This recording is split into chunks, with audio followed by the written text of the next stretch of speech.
Então, agora eu quero passar a palavra para o nosso presidente da Anfip, que está aqui nos prestigiando e que vai dar o seu recado e fazer uma mini palestra. Fica à vontade, Romero.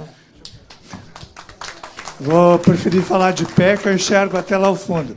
Bom dia a todos. Bom dia. Todos, todas, não vou dizer o outro termo politicamente correto, né? Todes, né? Mas, primeiro, eu tenho uma satisfação de estar revendo uma série de colegas que a gente milita e trabalha e atua há muito tempo, tá? Eu quero só fazer uma pergunta. Alguém aqui entrou depois de 2003? Não, né? Acho que todos são anteriores. Então, nós todos estamos no mesmo sofrimento de uma grande luta jurídica que começou em 2016, que é a defesa da paridade no bônus de eficiência e produtividade. E a Anfip vai continuar com essa bandeira bem alto, porque sabemos que, a exemplo, e daí vocês vão ter uma série, né, enorme de rubricas construídas ao longo do tempo, sempre para penalizar o aposentado. Sempre o aposentado é o que é, desde o tempo dos ex-IAPs, mas principalmente em IAPAs, INSS, sempre nós tivemos rubricas, e daí tem essa lista que hoje vocês vão ouvir os advogados falando, que estão fazendo, que estão se desdobrando, mas faz 4 anos que fizemos o último fórum jurídico e muito poucos dos senhores viram algum dinheiro entrar no bolso, né? Com certeza. Tá? Por quê? Porque nós ficamos como o marisco entre o mar e o rochedo, né? É o governo, os advogados da União, a justiça lerda, e, do outro lado, as nossas equipes de advogados, subestabelecendo procurador, perdendo prazos, fazendo com que haja ações, quando estão na iminência de receber, vem o governo com ações rescisórias, ou agora, por último, no calote dos precatórios. Então, nós sempre somos, até pelo grande número de beneficiados, inclusive porque temos uma renda de classe média para alta, tá? Com certeza o ônus sempre impacta nas contas públicas. E isso, efetivamente, é um instrumento de equilíbrio fiscal, de ajuste fiscal dos governos.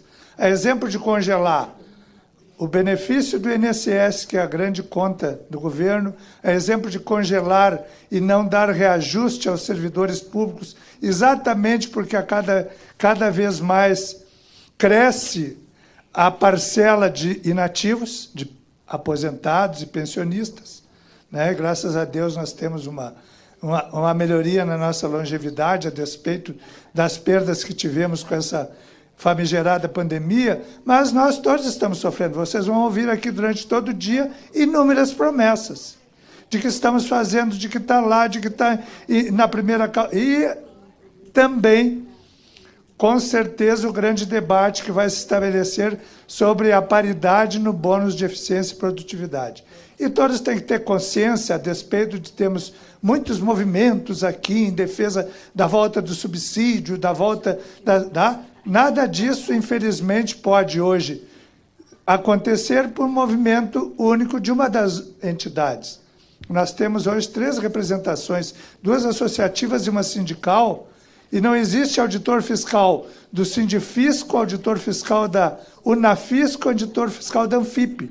Todos, inclusive nós, lutamos no Congresso Nacional, por favor, pessoal, lutamos no Congresso Nacional para sermos auditores fiscais da Receita Federal do Brasil.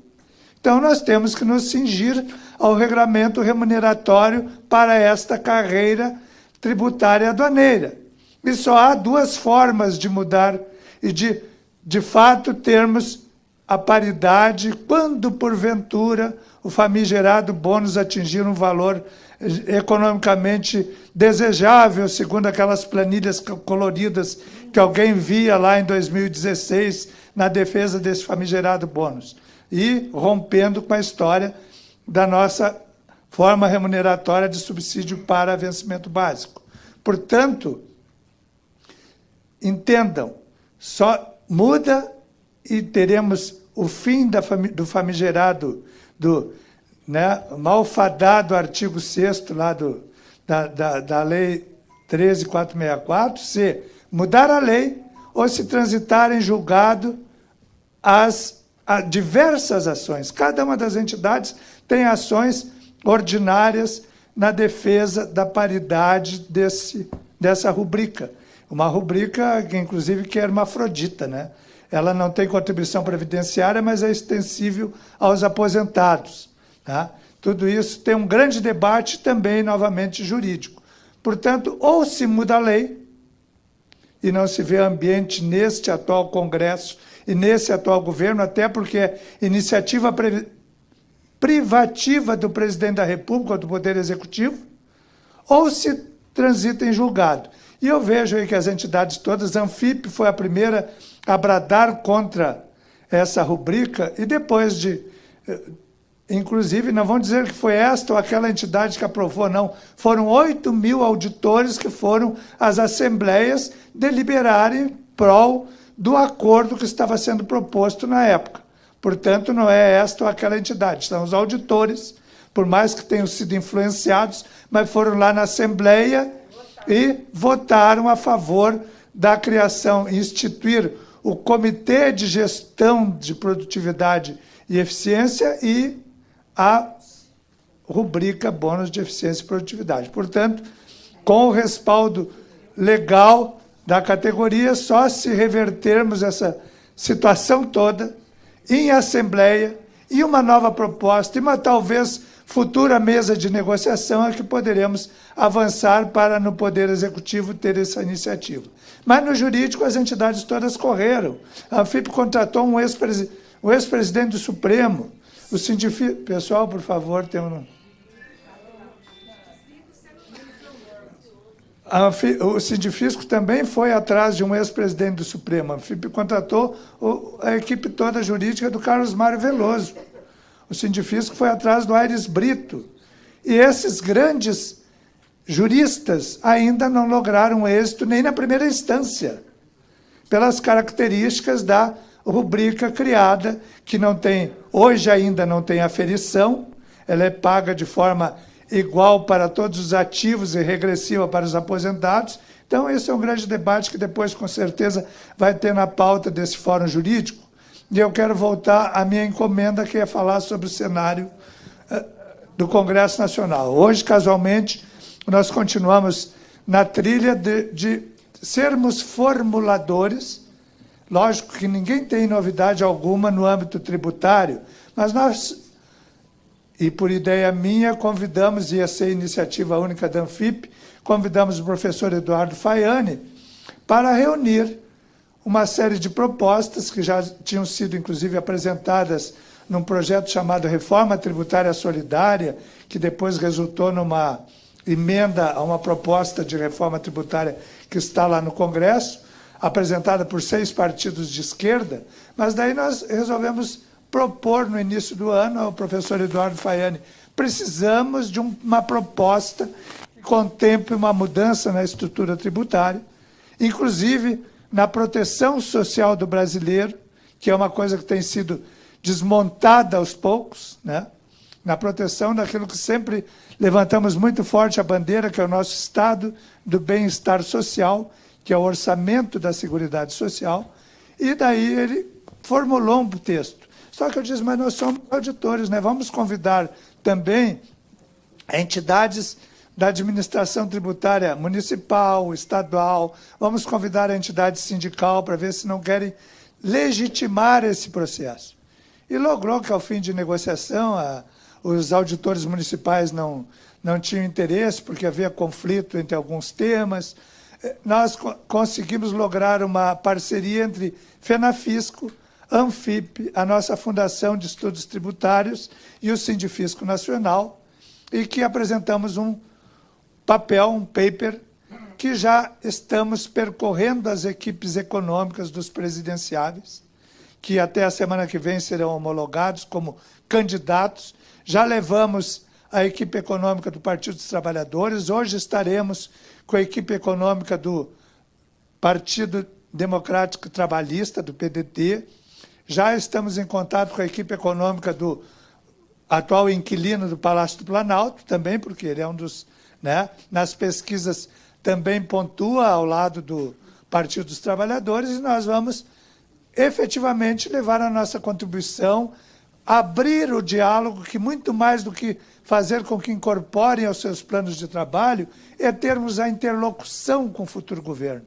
Eu acho que termos a porta aberta com Casa Civil, com Palácio do Planalto, com as bases de apoios parlamentares é fundamental para todos nós. Nós somos formadores de opinião e temos que ter proeminência e manifestação de vontade sobre esses temas. A par disso, também publicamos e lançamos no Senado Federal, há 15 dias, um trabalho que há 20 anos a Anfip faz. Desde quando começou a se consolidar a proteção, o estado do bem-estar social, o orçamento da Seguridade, a Anfip perscruta, pesquisa, compila os dados todos do orçamento fiscal, da execução orçamentária, sobre...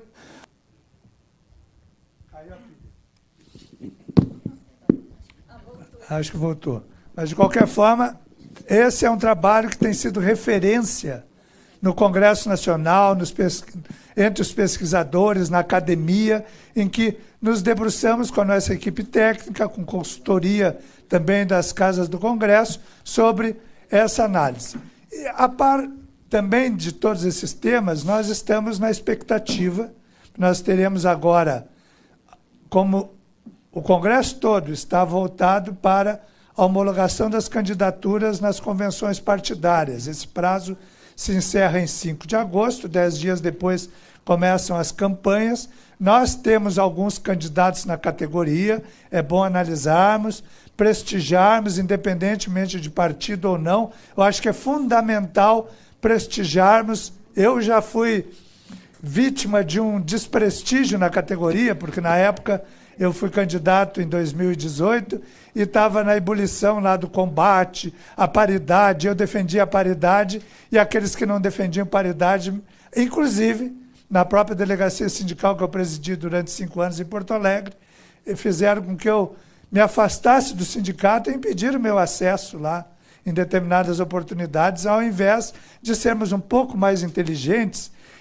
Nós temos que ser pluripartidários, nós temos que pedir o voto do PSTU à União Brasil, ao DEM. Nós temos, cada voto no Congresso é um voto defendido pelas nossas pautas. Portanto, não devemos, nessa hora de formação de um novo Congresso, termos digamos, esses pruridos. Nós temos que ajudar a construir um Congresso melhor, apesar de eu não ter muita expectativa. Se esse é ruim, talvez o próximo seja pior, porque hoje se pensa muito no dinheiro que está sendo distribuído para construir para constituir as 513 cadeiras da Câmara e 1/3 do futuro Senado.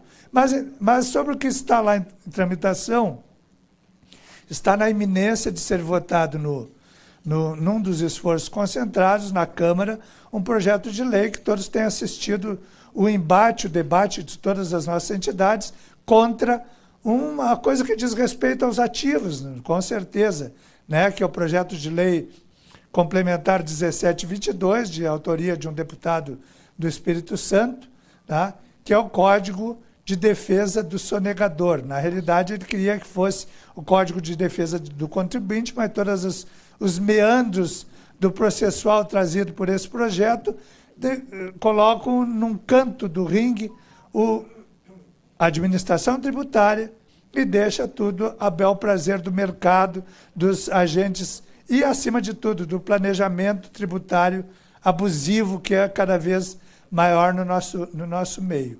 Então, isso é uma preocupação que nós estamos aí promovendo em todas, e agora provoquei as nossas entidades, que nós devemos promover aqui em São Paulo, na Assembleia Legislativa ou na Câmara de Vereadores, uma audiência pública sobre esse assunto, reunindo todas as entidades do fisco, fisco municipal, fisco estadual, as nossas 3 representações, e debatermos, chamarmos inclusive os parlamentares, porque isso, de fato, fragiliza como um todo o trabalho do auditor fiscal e a administração tributária como um todo. Então, o PLP é o nosso grande embate imediato. Mas nos preocupa o fato do que virá depois da eleição. Depois da eleição, nós teremos um conjunto de parlamentares que concorreu e não se elegeu, e não tem nenhum compromisso mais com a casa, mas tem mandato até fevereiro. E tem um outro contingente que se elegeu, mas não precisa mais do nosso voto. Também não tem, né? Então, ele já está no limbo, já se elegeu, estará lá, e ainda terá o voto, e continuará durante mais 4 anos. E esses cabras, esse Congresso, poderá votar a reforma administrativa. A proposta de emenda constitucional 32, que está lá na porta, pronta para votação, e que traz uma série de malefícios, né? Ela, de fato, loteia o Estado brasileiro, faz com que as áreas prioritárias de serviços sociais, de saúde e educação, principalmente, possam ser entregues à administração privada, à área privada para a sua gestão. E, ao mesmo tempo, uma outra coisa que pesa sobre a cabeça de servidores como um todo. Nós temos consciência, lutamos sempre contra isso, mas sabemos da fragilidade atuarial dos nossos regimes próprios de previdência, em especial na União.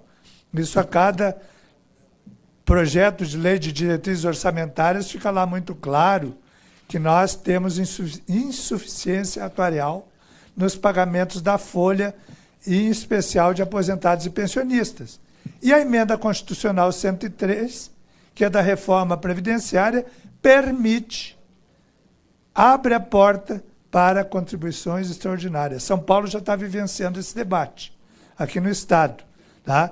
Então, se nós não lutarmos contra essa reforma, que poderá vir no interregno entre 30 de outubro e 15 de dezembro, ou até em convocação extraordinária, também reforçará isso que está lá já aprovado na emenda constitucional 103 da reforma da Previdência. Portanto, meus amigos, nós temos continuados embates, primeiro, legitimação da categoria perante os novos governantes que ou continuarão no Palácio do Planalto ou virão novos, mas temos que abrir essa porta, e a porta é institucional. Continuarmos com o nosso trabalho de formiguinha, defendendo, debatendo, influenciando. Aqui vocês têm algumas dezenas de parlamentares que têm que ser contatados, têm que ser conversados, têm que saber quais são os compromissos deles com o que nós firmamos lá numa carta de princípios do Fórum Nacional das Carreiras Típicas de Estado. Tá?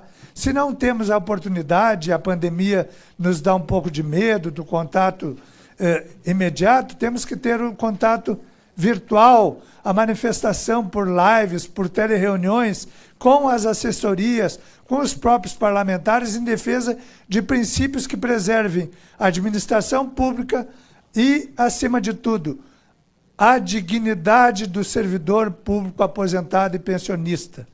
Nós lutamos e vamos continuar lutando por melhores condições de trabalho do auditor na ativa, inclusive está em voga, e já vou terminar, Margarida, está em tramitação, ou está no seu prazo de decurso o primeiro prêmio Anfip de ações inovadoras, em que nós buscamos, em especial aos nossos auditores ativos, que proponham novas medidas de agilização, de permitir que a Receita Federal tenha melhores condições de ser ágil, prestar efetivamente com respeito a toda a sociedade, ao contribuinte, mas, acima de tudo, tenha melhores condições, e os próprios auditores tenham melhores condições de trabalho e eficácia nos seus procedimentos e seus instrumentos de trabalho. Portanto, nessa luta pelas melhores condições de trabalho, pela dignidade do nosso ativo, do nosso aposentado e do nosso pensionista, e na defesa, sempre mais alto, da bandeira da paridade entre ativos e aposentados, nós vamos continuar lutando. Muito obrigado.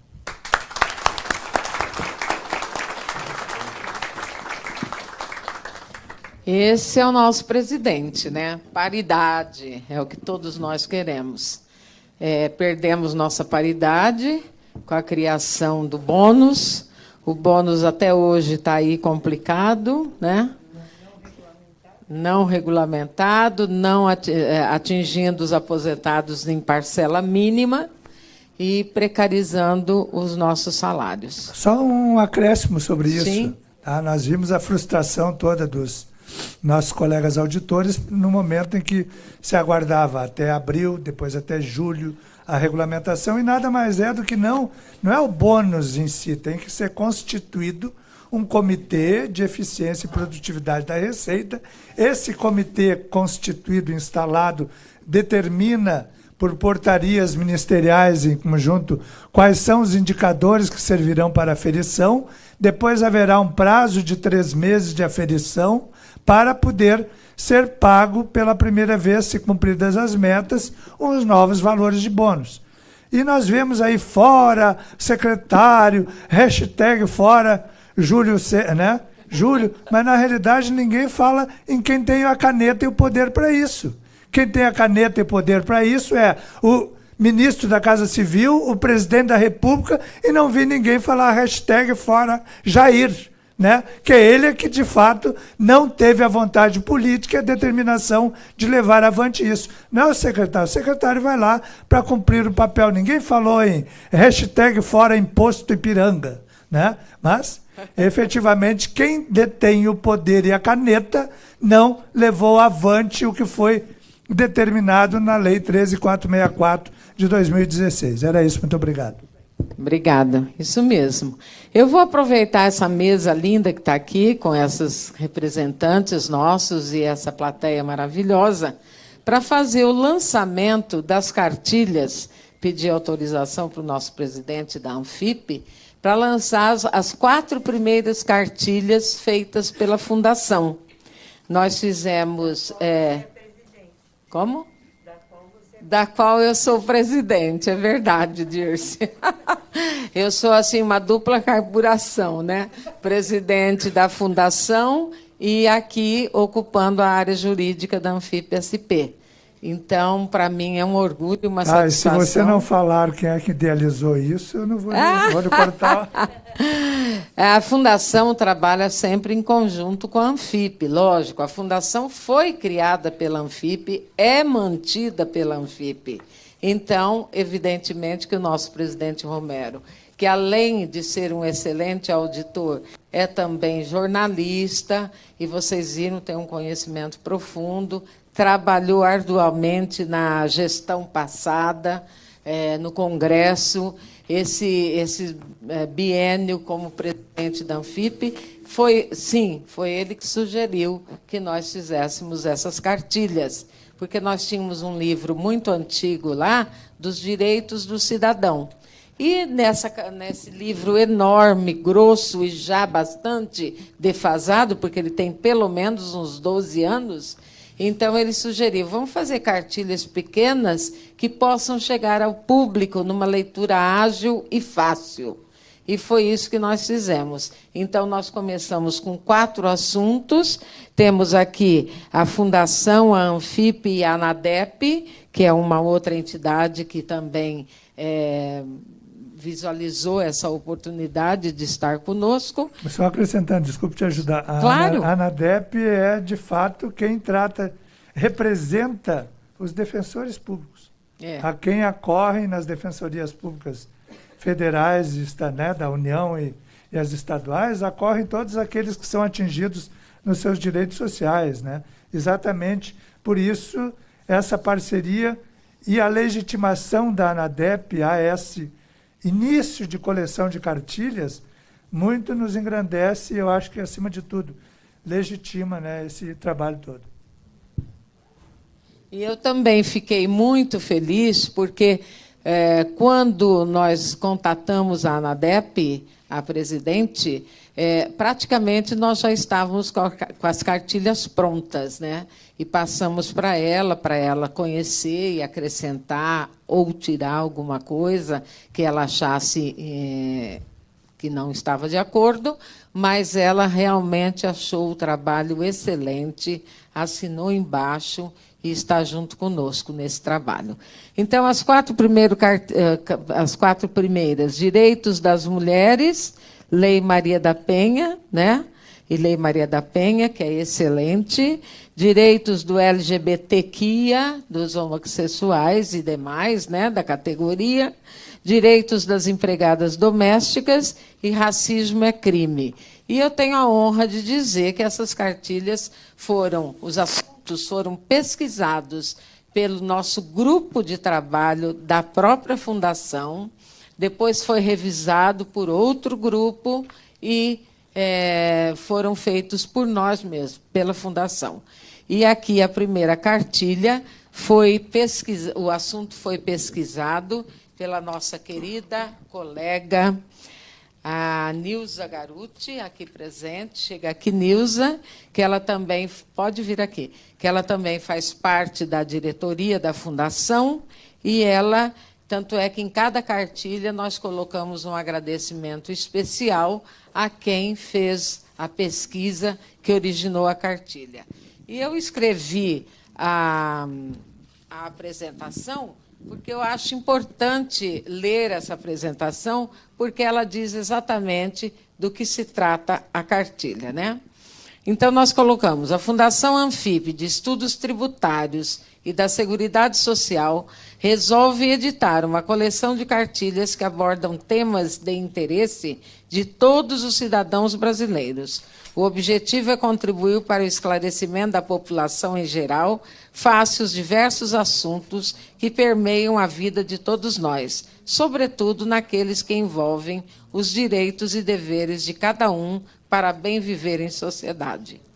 Essas cartilhas, editadas em linguagem fácil e acessível, reúnem, num pequeno exemplar, a legislação atual e estudos modernos sobre o mesmo tema, propiciando uma leitura ágil sobre os direitos e deveres que impactam a vida de todos os seres humanos. Essa é a colaboração da Fundação Anfip, que busca elucidar os principais pontos relativos às demandas sociais, mormente o acesso à justiça, para a construção da autêntica cidadania, onde todos devem ser tratados igualmente.